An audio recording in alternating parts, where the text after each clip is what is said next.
How's it going, guys? Welcome back. Episode 22. We're talking a little bit about March Madness. There's nothing better to talk about this time of year. Austin, thanks for coming on, brother. How you doing? I'm doing good. How you doing? I'm doing good, man. No complaints. So today, just to give you a little preview of what we're talking about, we each have a matchup from each quadrant that we're looking forward to most. We also have an upset pick or a non-upset pick. That kind of means a trendy dog that we think is actually going to get smacked.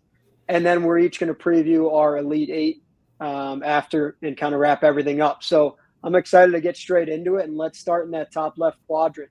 What do we got coming out of that Auburn bracket? Are we thinking, is there any certain matchup that's pointing out to you there?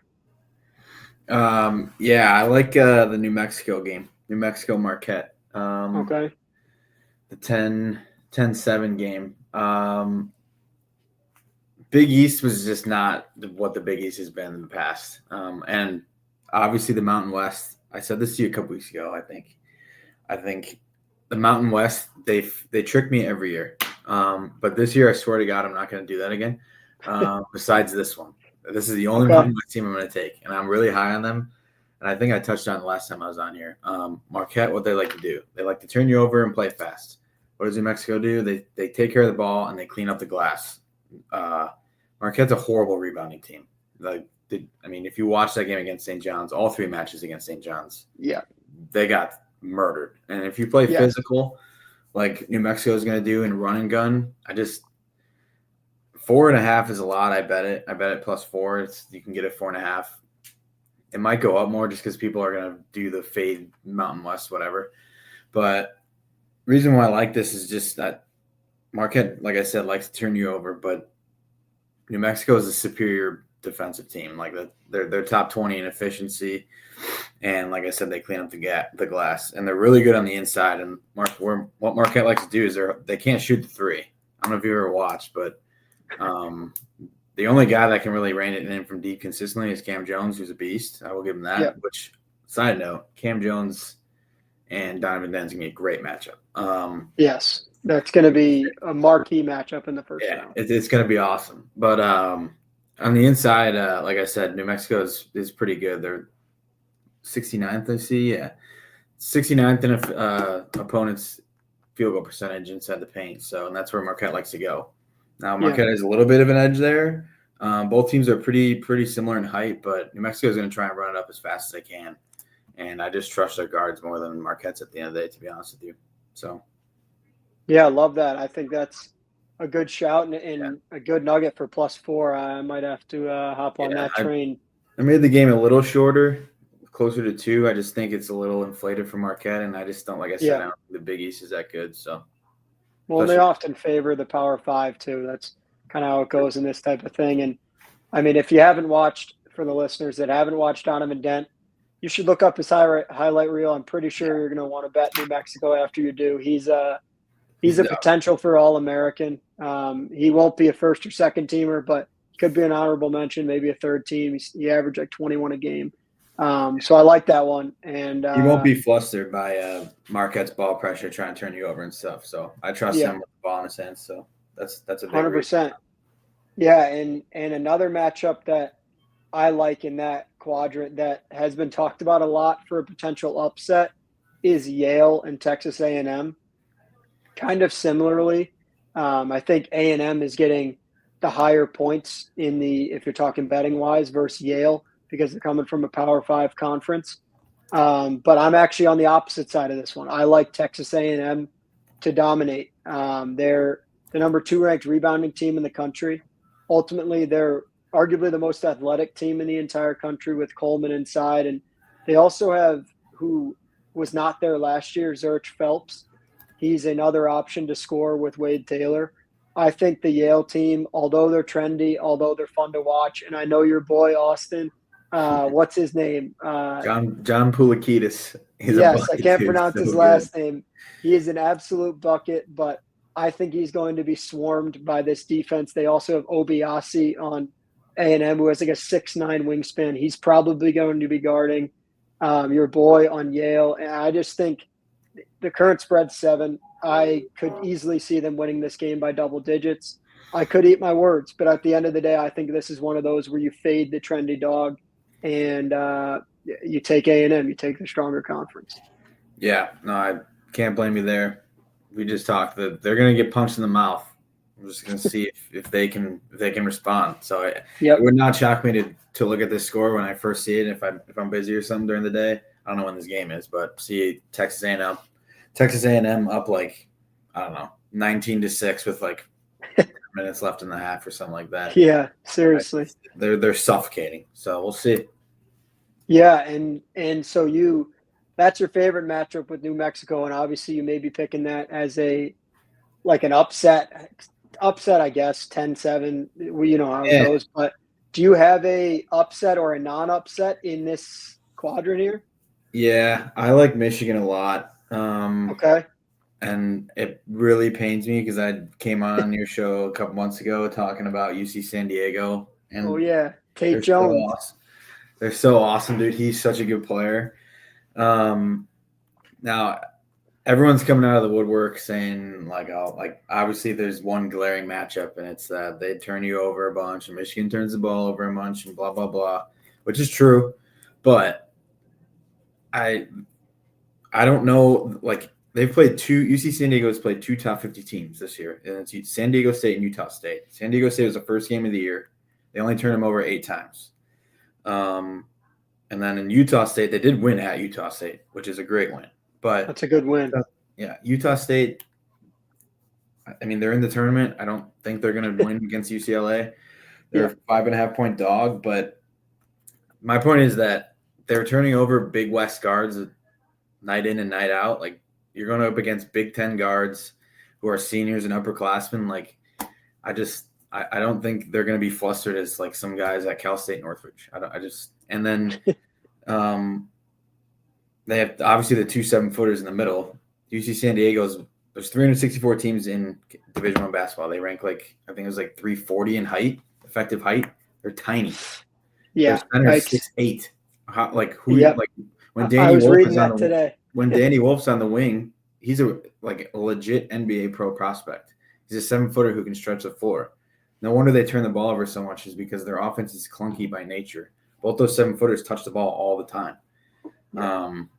But when he's pulling people out of the paint, who's guarding the inside with Vlad Golden? I don't know. They're going to have to double Golden when he gets the ball. They're going to have to hack him. And then Michigan's probably going to have to shoot well from deep, which they did in the tournament besides the championship game. But I just don't see a lot of paths to victory outside of the turnover margin aspect. Like, they're going to have to force 25 turnovers. And this game just reminds me of the South Dakota State Providence game a couple years ago. I know I told you that the other day, but I think South Dakota State was at 12 and they ended up closing -1. And then, I mean, it was a close game, but Providence still ended up covering the opening number at -2.5. So I don't know. It just feels like this game 7-8 years ago would have been Michigan -6.5, 7. Now I just feel like the books have caught on to these super trendy underdogs, and I just think 2.5 is a bargain for the Big Ten champ. I don't know. Yeah, and it almost feels like they're begging you.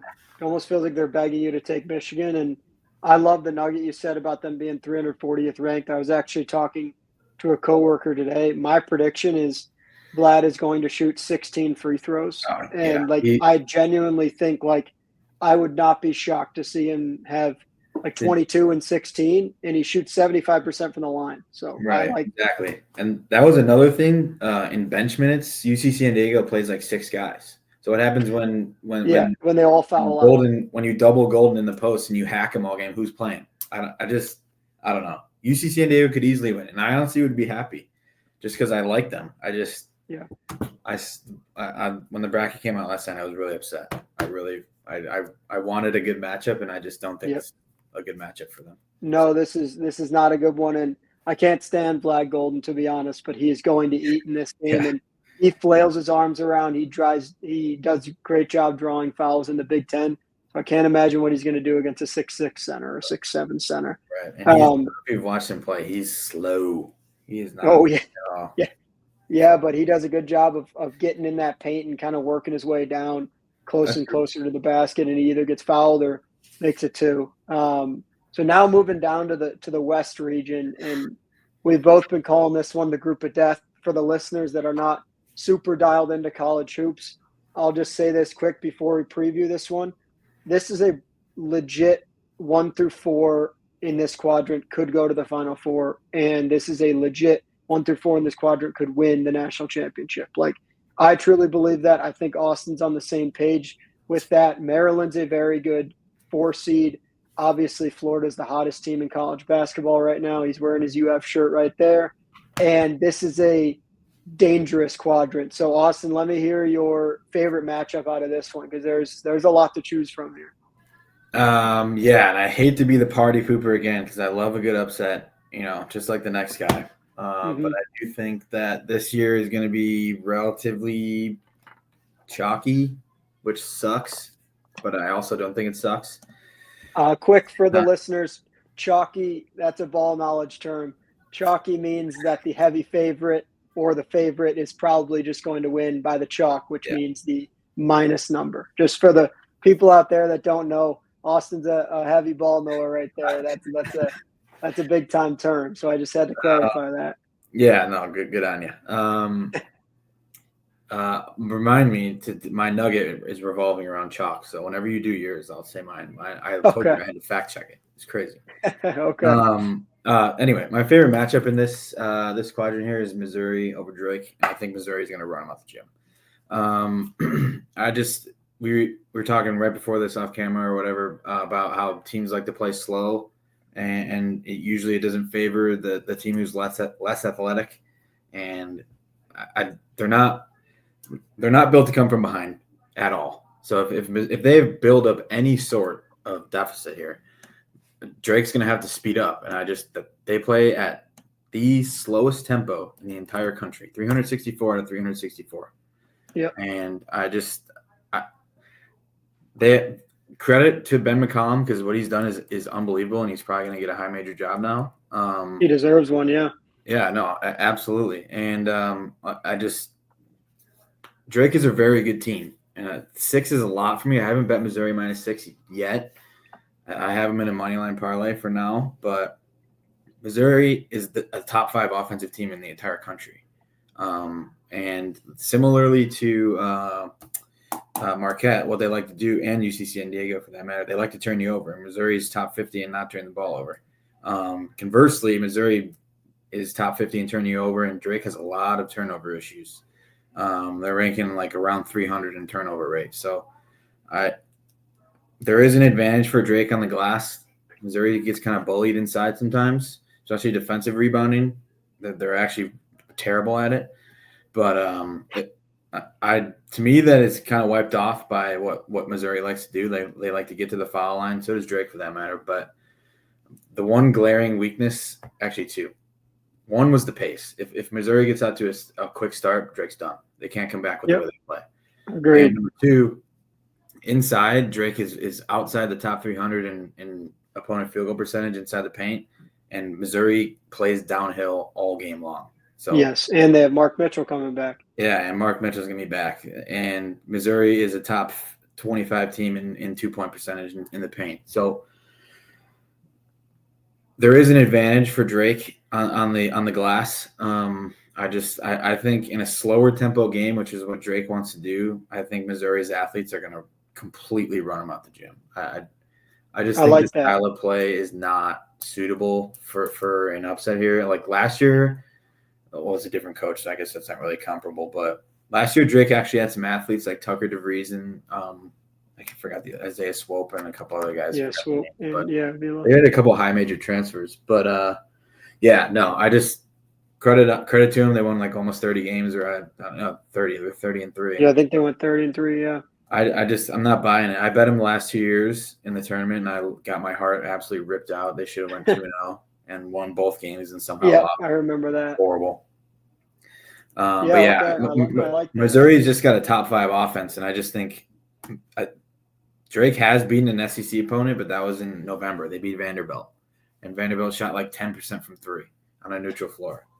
So I don't know. They won by 11. It was a really clunky game. It was gross, but yeah, I like that, and I think, like you said, they get downhill. Tamar Bates shoots like 93% from the line, so they're fouling late in the game as well, and they're like you said, if they're behind, Mizzou is one of the toughest teams to come back against because they shoot very well from the line as well. Exactly. They're second in free throw rate. I'll give Drake credit. Drake's 11, and both teams foul at about the same rate. So yeah, they both foul a ton. Yeah, that's a good one. I like that because Drake's going to be a trendy dog.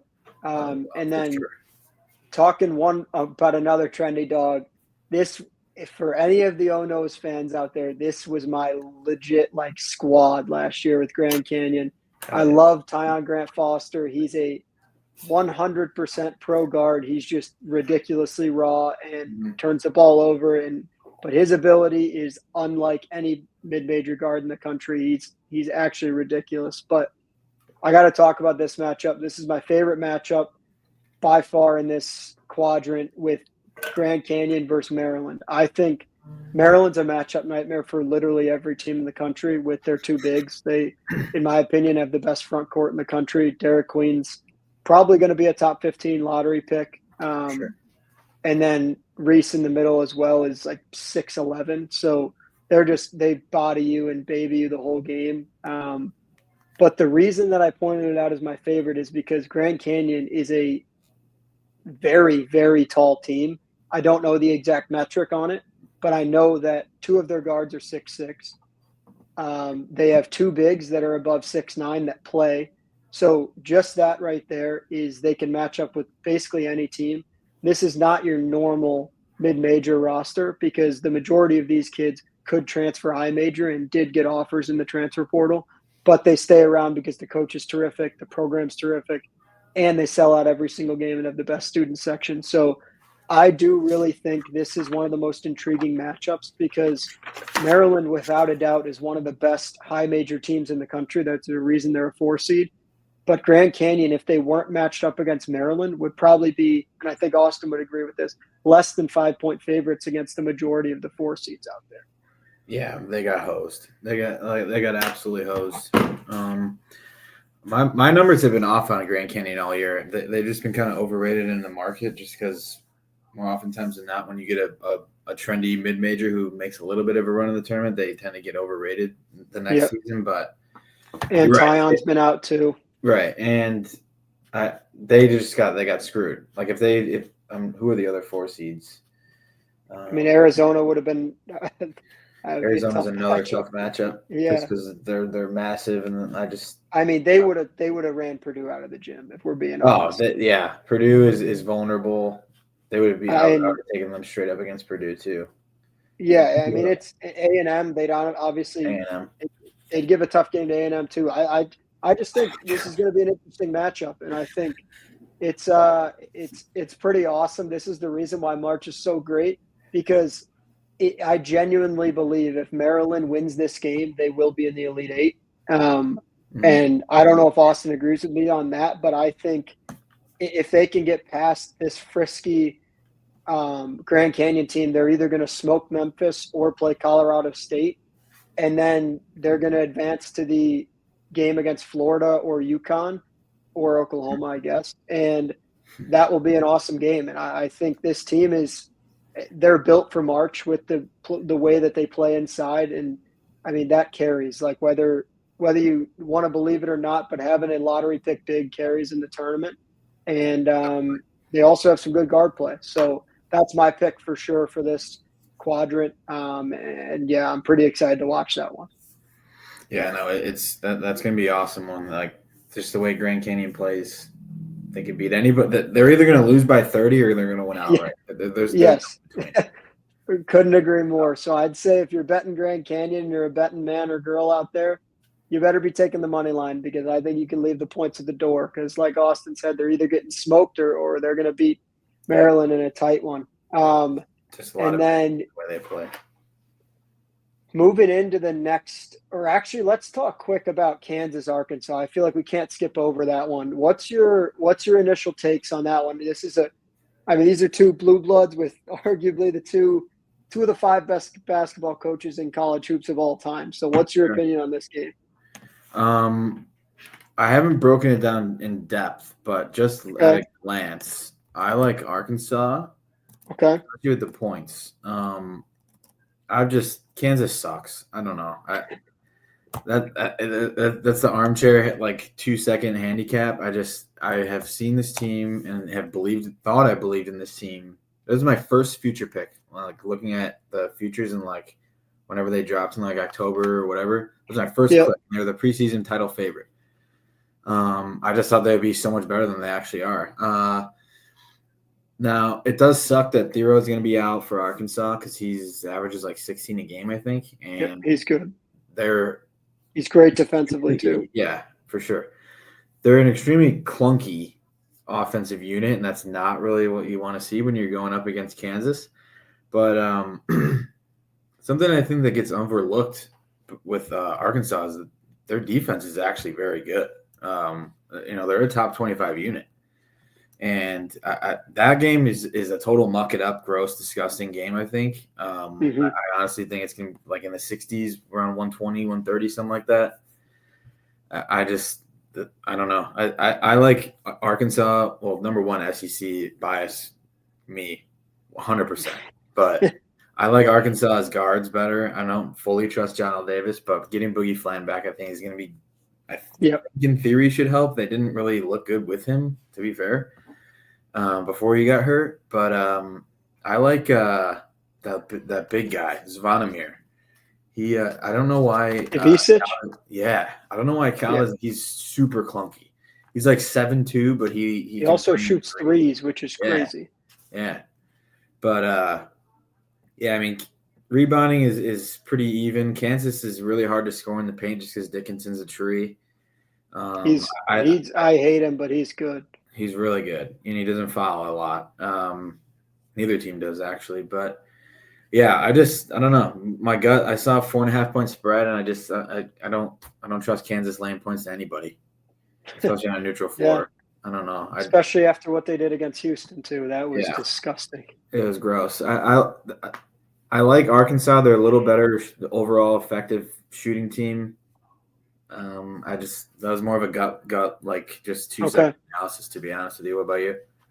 Yeah, I don't disagree with you. I think, like you said, I'm a big Boogie Flan guy. I've taken his points like 10 times this year in basically every game he's played. I like how he plays, and he's a lottery pick. But I agree with you. I think it's going to be a muck it up game. I don't like DeJuan Harris. It's annoying he's still in college basketball, but it's tough because like that KU team, realistically, if they're hot, they could beat Arkansas, then they could beat St. John's. But at the same time, they could lose to Arkansas by 15. So I don't know. That's going to be one where I pick it in my bracket. I stay away betting wise. And I'm going to pick St. John's to probably beat whoever wins that game easily. So I'll tell you this. Sorry. No, you go ahead. I was going to say, don't be surprised if Kansas is around a pick 'em or a favorite against St. John's.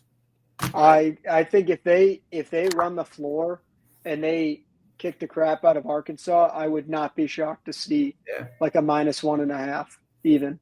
Yeah. I think that's a good take. But hey, let's move to the East here, where Duke is looking like they're probably going to reign superior in this one. But talking outside of Duke, do you have a upset or a certain pick that you're looking at in this bracket, or one that you like? This is the East, right? Yeah. Okay. This is the East with the Duke, unfortunately, running rampant there. Yeah. My favorite matchup, I guess you could do. My favorite matchup here is Oregon versus Liberty. Okay. Now, this is I actually did bet Oregon today. Just because similarly to there's a common theme you're going to realize. Liberty is tiny. They start 2 guards under 6 feet. And their center's like 6'8". Nate Biddle's 7'1". Whenever I see props, he's good Biddle, too. Those are going over. Points, rebounds, everything. Why I say this is interesting is because Liberty can reign. I think they're like these 2 little white kids. I forgot their names. Colin Porter is one of them, and I know exactly with the flow. His name is I know exactly what you're talking about. They're number 2 in the entire country in effective field goal percentage, which is basically It takes all of your shots from three everywhere. 3, 2, free throw line, everything. They're number 2 in the entire country. With one of the smallest lineups in the entire country. I think they're also around like 340. They can fill it up from deep. Like I said, they shoot around 40% as a team, which is crazy. And I think they have 3 guys individually who shoot around 40%, which again is insane. How they're doing this, I'm not very sure. Actually, I know how. They played in Conference USA, but I just think the size is just going to be too much again for Liberty to handle here. They might come out firing, but Oregon ranks in the top 50 again for defending the perimeter. A little weak inside, but that's a good no. That's important because they shoot. I would guess they're top 10 in the country, and in most 3-pointers attempted per game. Yeah, so they're top 25 in attempts per game, and they're top 5 in making them. So they shoot a ton and they make them. Yep. So not exactly what I would love to see, but I don't really see a path to victory here. They're going to have an outlier shooting performance, in my opinion, to compete with Oregon here. The size is just too much. Oregon ranks in the top 25, I think it was. I saw an effective height. And Liberty's, like I said, outside the 300s. So, Oregon does kind of give up a lot inside. They're not as tight as Liberty. Liberty actually, again, they're not very big, but again, even inside 2-point percentage, they're top 50. So I give them credit. Yeah. I just think they're gonna get smashed on the glass. And I like that. I think that's good, and I think it's important to look at that kind of stuff. I mean, Biddle, I like you said, I'm going to be all over those overs with you there for sure. That's going way over. And then, it's tough to bet against a team that drains threes like that in March. But I think sometimes fading the trendy major or mid majors, like we've talked about, is profitable. I actually have one that's a little bit contrary to what you're saying, but I'm actually going to ride with a mid-major against a Power 5 in this quadrant. In my opinion, talked about it in my Instagram video posted the other day. I think this is the best matchup in the first round, BYU and VCU. First things first, for any BYU fans listening, not sure if there is any that are listening, but they got completely screwed, in my opinion, being a 6. Yeah. I think they should have been a 5, and then you take a team like VCU. Also, VCU should be a 10. So this should never even be a matchup. But as we well know, they do a lot of these things for ratings. So aside from that sidebar, VCU, I think, is the best mid-major team in the country. I think BYU is amazing. There's no doubt about that. And they play a unique style of basketball. But for anyone that watched, I know Austin and I did together, they got smoked by Houston. And I'm not sitting here saying that VCU is Houston. But VCU is the 3rd-ranked defense in the entire country. Houston is the 1st-ranked defense in the whole country. BYU turned the ball over 14 times and fouled Houston 19 times in that game. A lot of those were offensive fouls. I think VCU plays a very similar style of blitzing screens, and they're very, very aggressive, but they don't foul very frequently, which is a unique combination that only the best defensive teams have. So I think BYU is going to be overwhelmed with that again. I wouldn't be shocked to see that turnover number right around 15 again. I think VCU is going to slow them down and force them to basically, like Austin says, muck it up. And in a muck it up game, VCU with the A10 Player of the Year, Max Scholga, is in a good spot because they have a few guys that can score off the bench. Their freshman center from London's 7 feet, and he can defend the big man on BYU as well. I just think this is going to be a sweet matchup, and don't be shocked. Also, if VCU pulls this one out, they're going to be hot going into Wisconsin, who plays a kind of a mediocre pace, but they like to shoot the 3-ball well. And the truth is, against a defensive team, it's not easy when you don't have a lot of space. So don't be shocked if they sneak into the Sweet 16 here. I like that a lot. They got VCU also kind of got screwed because both of these teams were teams that I was looking for a little bit of a run, and agreed, they got matched up against one another. Regardless of who wins this game, I do like them past Wisconsin. I like that. So I'm in the same boat. Yeah. I think Wisconsin's good, but we saw their true colors, unfortunately, against Michigan, didn't we? Yeah. Oh, yeah. VCU would be a nightmare matchup for them. They would not let them get any threes off, and they were going to get locked up. So yeah, and I mean, dude, the way that those guards talk about getting downhill, they just drive every play. It's unbelievable. They don't even. I love it. Yeah, it's awesome to watch, but it's interesting. I also think Wisconsin's going to smoke Montana. They play the same style where they're both highly efficient offensively, and as we well know, when a mid-major and a high major play the same style, that's bad news for the mid-major because they're probably going home early. Yeah, and Arizona Akron is a prime candidate for that. Akron I like that. To lose by 100. And the funny thing is that's fading the public like crazy because all I've been reading and watching videos and all that is, Akron this, Akron that. They have the defensive player of the year. Well, unfortunately, they haven't seen what's his name, Vasar and Caleb Love. That team's just gonna smoke. I give John Gross, Akron's head coach, a lot of credit because they have the smallest team in the country, 364 out of 364. The MAC is a joke. It was the worst defensive conference as a whole in terms of ratings in the entire country. So wow, that's a good nugget. And they play at a top 20 pace. Arizona likes to play fast. This is exactly what they shoot the three well. They're going to have an outlier performance to win the game. It's taking a lot for me to not bet Arizona minus 13 and a half because they give up a ton of threes, and I hate Caleb Love so much.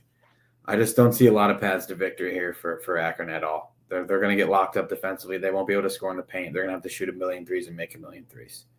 So I don't know. I like that. And one more nugget I want to say about the Wisconsin game. So I'm a trends bettor. I'm a trends guy. And in 3 and 14 matchups over the last 34 of them, when the 3 seed scores 75 points or more, the 3 seed is 32-2, and they are 23-11 against the spread. Wisconsin averages well over 75 points a game. Montana's horrible at defense. I think this could be they're just going to destroy them. And based on what that metric says, they win at about 66%, if my math's roughly right on that, against the spread. So I'm taking that chance all day. I'll probably be laying the points with Wisconsin there. Yeah, Montana ranks around 250 in defense. Yikes! This is going to be trouble. Yeah. Trouble's right. All right, moving on to the last quadrant, the Midwest. Give me your initial thoughts on this one. Crazy that Gonzaga's an 8, first of all. But talk to me about what you're feeling on this one. I came on here last year and I said Auburn was the most underseeded team I've ever seen in my entire life, and they proceeded to lose the first game against Yale. Not my proudest moment. But they were 4th in KenPom, and they had a 4 seed. Yes. This is worse. Gonzaga's a top 10 team in KenPom, and they're an 8 seed, and they're laying 7 against. Yeah, aren't they 9th? They're 9th in KenPom. They're 9th in KenPom, and they're an 8 seed. That is ridiculous. It's 8-9 games are Georgia. Every other 8-9 games are on a pick 'em. This is -7. It also sucks for Georgia because they deserve a 9, and they got screwed by getting 100%. And Houston also gets screwed because they have to play the 9th-ranked KenPom team in the country in the second round. Yeah. No, I mean, I will say I do like Georgia a little bit with the points. I think they have the size down low to bang with the Gonzaga. But a matchup I have circled, if Georgia wins, Houston's obviously going to win. If Georgia wins and has to play Houston is going to catch a hammer. They're going to turn over. Georgia turns the ball over almost dead last in the country, turnover rate. It's over 25%, something like that. I got to look. But Houston's going to turn them over 30 times. Yeah.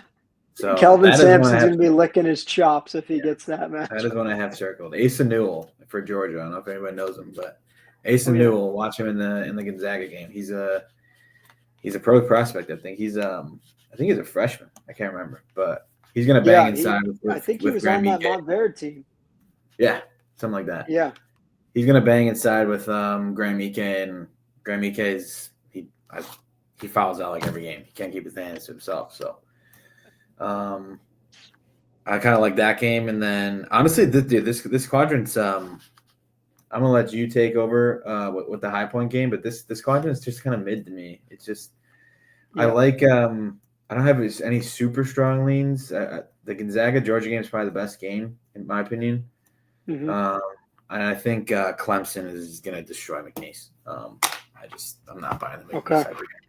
I mean, I like that. Fade McNeese again.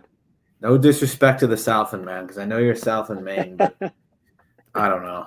Clemson is, again, another common theme that I've probably said in every single, mid-major to, high major mismatch is these teams are just so much bigger.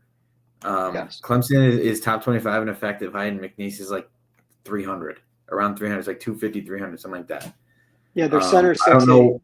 Yeah, they don't have who's going to guard Shefflin and who's going to guard Locken. And then no one's guarding Locken. No one's guarding Locken. That's for damn sure. So what happens when you double him? Then you're gonna have to go guard Chase Hunter on the perimeter, and like he can fill it up from deep. And like I don't know, Clemson's they shoot the three well. They're top 25 in 3-point percentage. I don't know. If they go inside out, I just don't see McNeese having a lot of answers. Like credit to Will Wade because he's probably one of the best coaches in the entire sport that nobody talks about because he's just rotting in the Southland. He's like what? He's like 57-10 in like 2 years. Like he needs to go to like Indiana or Villanova. Yeah, like they're gonna absolutely smash them on the glass. This is another one. This is another one that is just that I think it could get ugly, which sucks because I like the upsets, but again, what I said at the top, like I think it's gonna be super chalky. Like you'll get a few upsets in the first, maybe second round, but we're not gonna get an NC State run, or we're not gonna get a whatever run to the Final Four, Elite Eight. Like the cream of the crop will rise. And my nugget. Talk about your. Let's hear your nugget about the chalk quick. Let's hear it. Okay, so in the history of KenPom, it's like 25 years. 2002, I think was when it was like its inception. There have been 4 teams since 2002 that have had a like net efficiency rating. I don't know should I even go into like what that even means. I don't know. Yeah, explain it briefly. Yeah. It's basically it just takes your efficiency measures how good you are on offense and defense, and it spits out a X. And good anywhere from good to great is like above 20, 25, something like that. And your national title contenders would be like around 30, like 20, 28, 29, 30. In the history of KenPom, there have been 4 teams who have had a plus 35 net efficiency rating. 4 ever since 2002. And one of them was last year's UConn team. We saw how dominant that team was. 36.5 was their efficiency rating. This year alone, the top 4 seeds all grade out metrically better than that UConn team. Every single one. Duke is crazy. Duke has a net efficiency rating. It's the best. It's the highest in Duke is the best team ever according to KenPom. It's like 39, and then Florida, Houston, and then Auburn. Every single one of those teams has a better efficiency rating than UConn did last year. Like, and we saw how dominant that team was. They beat everybody. That's ridiculous. So, I don't know. And then I just can't see a lot of those teams faltering. Agreed. I've been doing my brackets, and I'm ending up with a lot of like 1-1-1-1 in the Final Four. But I think if this is the year you're going to do it, I can't blame you, because statistically for the 8 best teams ever in the history of KenPom since 2002 are playing in this tournament. So and that's a crazy nugget. It's like you said, that UConn team literally won every game by 10. And we're going to talk about our Elite 8 here in a minute, and it may get pretty boring. So apologize for those that are bored by that. But the truth is, like, KenPom is there for a reason. It's not the be-all, end-all at the end of the day. It's not. But the truth is, a lot of times it is scary correct because it's based off of metrics and numbers and efficiency, like Austin was talking about. So we follow it briefly, and we're both nerds with it. So we do follow it enough to know that, like, that's pretty insane to me. It's crazy. And quick, before we jump to our Elite 8, Actually, I got two things with this quadrant. Obviously, Touch going on to your talk about High boys. Point. Yeah. Yeah, obviously going to talk about High Point. But first things first, I think whoever wins Xavier, Texas is going to beat Illinois. That's just 100%. my quick nugget. I agree. And then my second one is obviously High Point. First time in the tournament. They're a 13 seed. This is the best 4 matchup they could have gotten. Not sitting here saying they're going to beat Purdue, but I think they had no chance if they drew Maryland or Arizona or even A&M probably for that matter. I think this is their only shot, and it's going to need to be a Coach Huss masterclass to guard that 2-man game between TKR and Braden Smith. But if Bodo can bow up here in the paint for High Point, I think they got an outside shot. And I know they're a super trendy pick, so I'm probably going to take them because I'm a homegrown guy. But I'm pretty excited for this matchup, and I think it's the line's been moving a ton, so I'm sure people are betting on it. That open around 10, it's around 8 now. They're trendy for. Here's the thing: they have the size to actually, compete with Bodo's 7'7", or it's not 7'7". He's 7 foot. That's a legit rim protector. That's a legit rebounder. He might bully TKR. Yeah. I mean, he could, and like you said, size. I've talked about it in a lot of these college hoops pods, so I won't bore anyone too much, but they do have high major transfers, and Kamani Hamilton plays the 3. He has a 6'9" wingspan. That guy can guard any position on the floor. If needed, he could probably step into the 4 or 5 spot. They have legit scorers. They have 10 guys on their team average 5 or more points. That's pretty ridiculous. And they're a top 15 most efficient offense in the country, and so is Purdue. So look for points in this one. I like the over in 153. But moving a little bit out of this conference, because I don't want to bore you guys too much with the High Point lingo. Also, one last nugget for you, 215 nugget for you guys.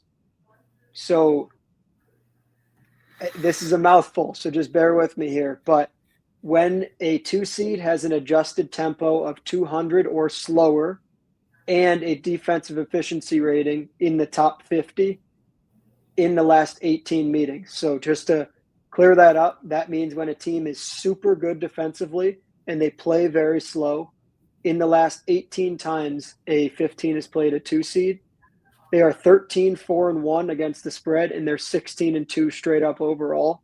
Tennessee down there against Wofford. I'm sorry, Wofford. It's a beautiful school. You're going to get stomped, and they're probably going to cover because Tennessee is the definition of both of these. They're a top 5 defense in the country. They play insanely slow. So I just had to add that nugget in here before we jump into our Elite 8. Yeah, no, Wofford's in trouble. That is that spells 30-point blowout. One thing, but on your High Point. Yep. Reason why they're getting a lot of steam is obviously when you lose Zach Edey, your defense is going to go down the tubes. Inside, they rank 348th in 2-point percentage defense. And what is that? You're a High Point man. You went there, and you've watched them more than I have. But just looking at the metrics from an outside perspective, I see they're top 15 in 2-point percentage, and they're top 50 in free throw rate. What does that mean they like to do? It means they like to get downhill, get to the rim. Go downhill. What is Purdue really bad at? Defending the rim.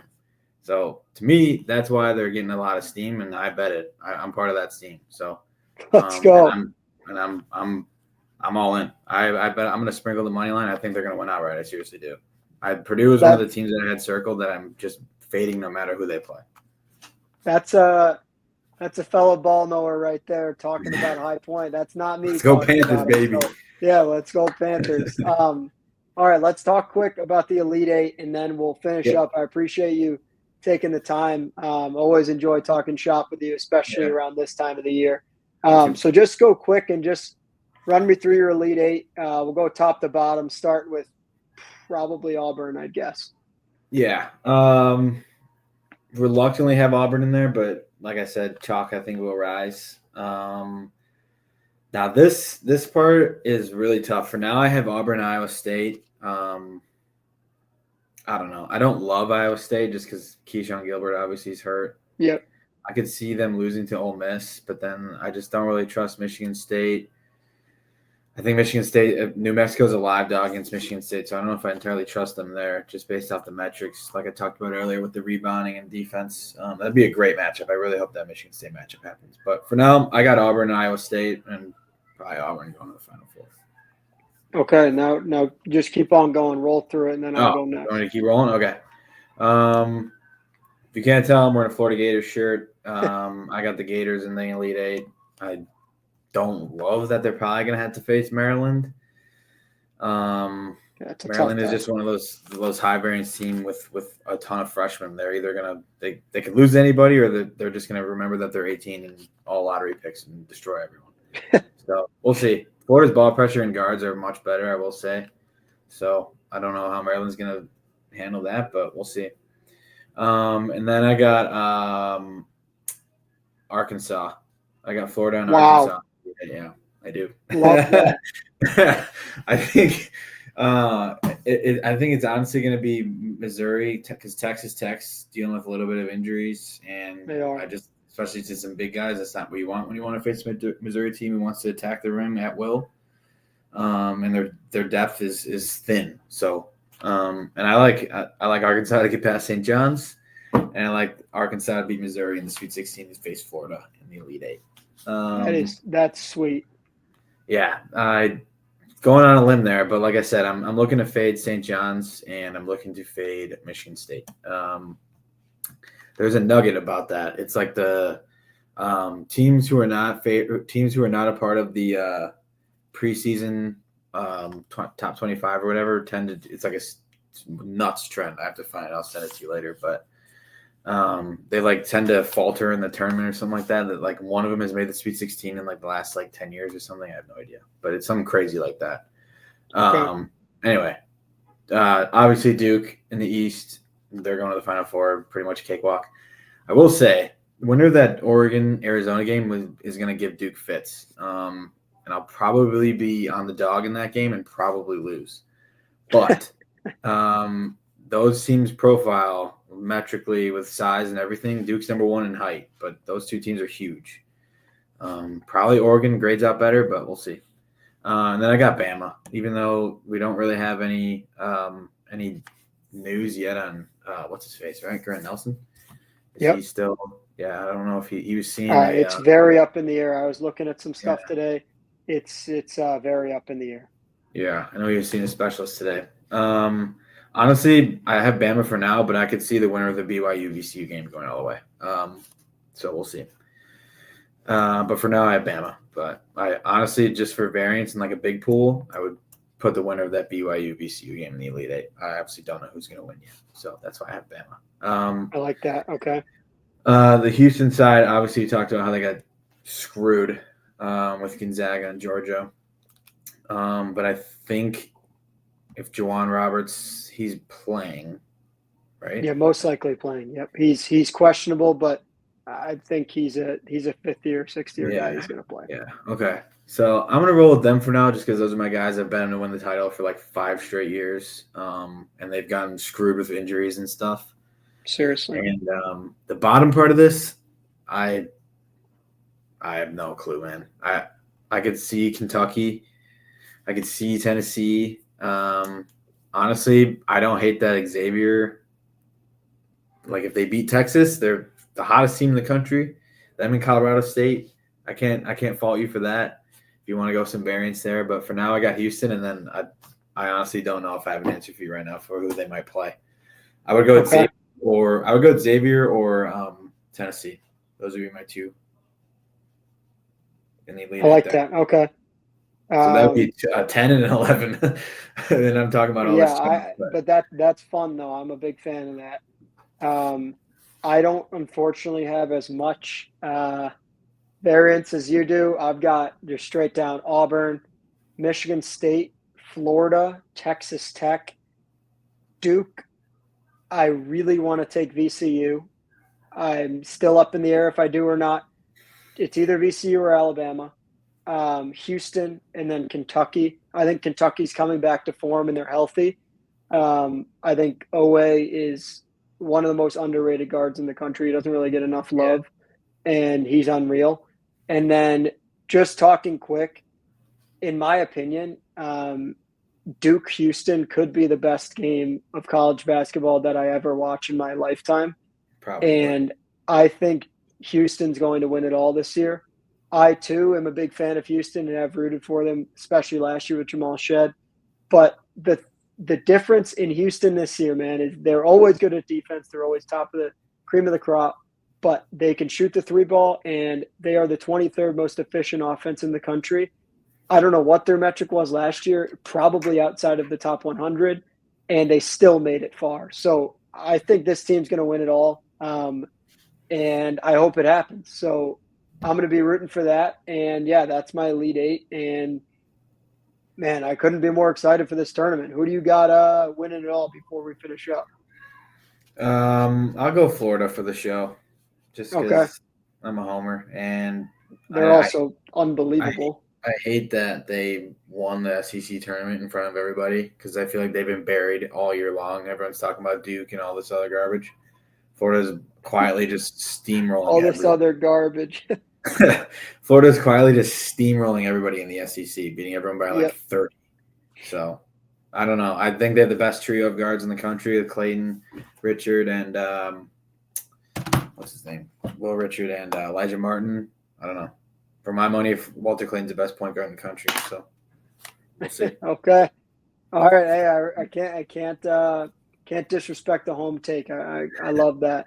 All right. Well, I appreciate you coming on, man. And for the listeners, hope you enjoyed a little nerd talk for about an hour of college hoops. I hope this gave you some metrics that you probably didn't know before, but at least you know now about the tournament, and you got our Elite Eight picks.